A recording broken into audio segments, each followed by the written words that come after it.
மேடையில் ஐயாவிற்கு அன்பளிப்பாக கொடுத்த பொருட்களை மட்டும் பாருங்க.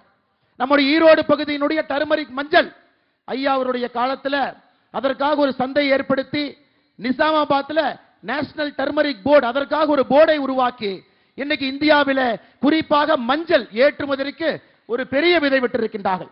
அதற்காக மஞ்சள் மாலையை பரிசளித்தோம்.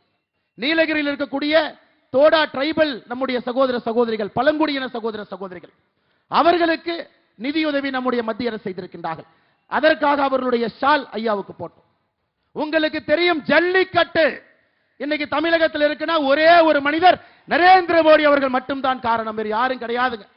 காங்கிரஸ் ஆட்சி காலத்திலே தடை செய்யப்பட்ட ஜல்லிக்கட்டை மறுபடியும் நமக்கு திருப்பி அளித்த நரேந்திர மோடி ஐயா அவர்களுக்கு ஒரு ஜல்லிக்கட்டு காளை அதை ஐயா அவர்களுக்கு கொடுத்திருக்கின்றோம். இதுபோல இன்னும் 1000 பரிசு பொருட்கள் கொடுக்கலாம். செய்திகளை உடனுக்குடன் தெரிந்து கொள்ள உடனே சப்ஸ்கிரைப் பண்ணுங்க.